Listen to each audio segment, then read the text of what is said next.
مصلحا ومجددا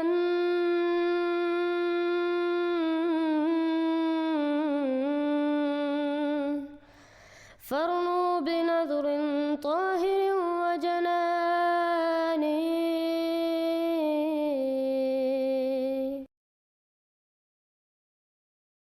السلام علیکم ورحمۃ اللہ وبرکاتہ.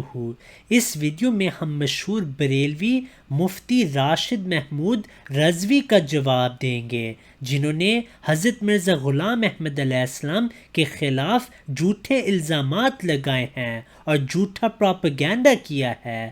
ہم ان کے تمام اعتراضات کا اس ویڈیو میں جواب دیں گے. 7 ستمبر 1974 کو ملک پاکستان میں آئینی سطح پہ، قانونی سطح پہ قادیانیوں کو غیر مسلم قرار دیا گیا اور پاکستان کی پارلیمنٹ میں یہ قرارداد منظور ہوئی کہ قادیانی غیر مسلم ہیں، ان کا اسلام کے ساتھ کوئی تعلق نہیں ہے.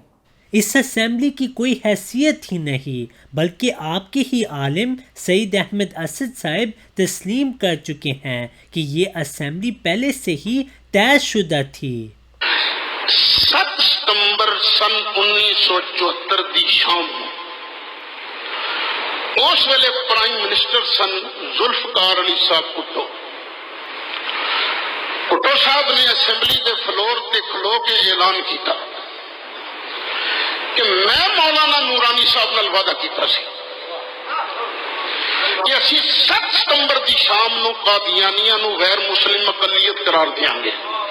اج اسی وہ وعدہ پورا کر رہے ہیں. پوری پیپلز پارٹی مولانا نورانی دی قرارداد دی حمایت وچ ووٹ پا رہی ہے. میں نے وہ ساری اسمبلی کی کاروائی پڑھی sir, and I read it. I took 2 months in reading it. اور ایک جو ریفرنس دیا گیا تھا، ایک ریفرنس جہاں سے یحییٰ بختیار صاحب پیش کر رہے تھے، وہ ٹریس کیا. ٹو مائی اٹر سرپرائز یحییٰ بختیار صاحب نے جو اکثر ریفرنسز دیے تھے، اکثر یا بھاری تعداد، میرے پاس پرسنٹیج نہیں ہے، وہ ان جگہوں پہ ایگزسٹ ہی نہیں کر رہے تھے. Those were factitious references. یہ ہوا ہی کرتے ہیں، دن رات ہوتا ہے. یحییٰ بختیار بیوقوف آدمی تھا، بالکل جاہل، اور اس کو تو جو نیچے لکھ کے دے دیا وہ اس نے کہہ دیا. یہ تو مذہبی بحثیں ہیں نا، تو ہمیشہ سے چلتی آئی ہیں، ان میں کوئی نہیں. لیکن جو ریفرنسز تھے اس میں اکثر جگہ پہ تو وہ بات ہی نہیں ہوتی تھی جو وہ کہہ رہے تھے. اور کئی بار اسمبلی میں یہ پوائنٹ آؤٹ کیا گیا، ایون اسپیکر لاس ٹیمپر مینی ٹائمز. آپ تو وہاں تھے، انہوں نے کئی بار پوائنٹ آؤٹ کیا کہ اب ریفرنس ٹھیک کریں. The head a librarian to their assistant. Still the references one after the other. For 2 months I was just looking for the reference. بابا وہ کارروائی ساری فکٹیشیس تھی. یہ اسمبلی کی کاروائی ساری فکٹیشیس تھی. فیصلہ پہلے سے ہوا ہوا تھا، کیا کرنا ہے. So there was no need to bother. No need to bother. اور مرزا غلام قادیانی وہ شخص ہے جس کی کتابوں کے اندر 20 واضح صریح کفریات موجود ہیں، جس کی وجہ سے مرزا غلام قادیانی کسی صورت میں مسلمان قرار نہیں پاتا. حضرت مرزا غلام احمد علیہ السلام نے کبھی بھی کوئی گستاخی نہیں کی. گستاخی تو احمد رضا خان صاحب نے اپنی پوری زندگی کی ہے. مثلاً ان کی ملفوظات میں وہ لکھتے ہیں کہ انبیاء علیہم السلام کی قبور مطہرہ میں ازواج مطہرات پیش کی جاتی ہیں اور وہ ان کے ساتھ تعلقات قائم کرتے ہیں. اور اس کے اوپر علماء اسلام کے شرعی فتاواجات موجود ہیں. مفتی صاحب کیا آپ پہ شرعی فتاوے موجود نہیں؟ دیوبندی اور اہل حدیث آپ کو مشرک اور کافر مانتے ہیں. تو مرزا قادیانی نے اللہ رب العزت کی توہین کی اپنی کتابوں کے اندر. یہ بالکل جھوٹ ہے. آپ ہی کے علماء تسلیم کرتے ہیں کہ حضرت مرزا غلام احمد علیہ السلام نے اللہ کی گستاخی نہیں کی، بلکہ آپ علیہ السلام کو توحید کے متعلق بہت علم تھا. اتنے سیانے لوگ، پڑھے لکھے لوگ اسے مان کیسے لیتے ہیں نبی؟ لیکن آپ ایک ہی نوبل انعام یافتہ عبدالسلام، اور وہ بھی اس کا جو ہے وہ نکلا معتقد. کیا ہوتا ہے یہ ہمیں نہیں معلوم. اصل وجہ یہ ہے، یہ بڑے لائق شخصیت تھی، اس نے ایک وقت میں بڑے عیسائیوں کے ساتھ جو ہے وہ مناظرے کیے تھے، انہیں شکست دی تھی، تبھی تو مشہور ہو کے پھر نبی بنے.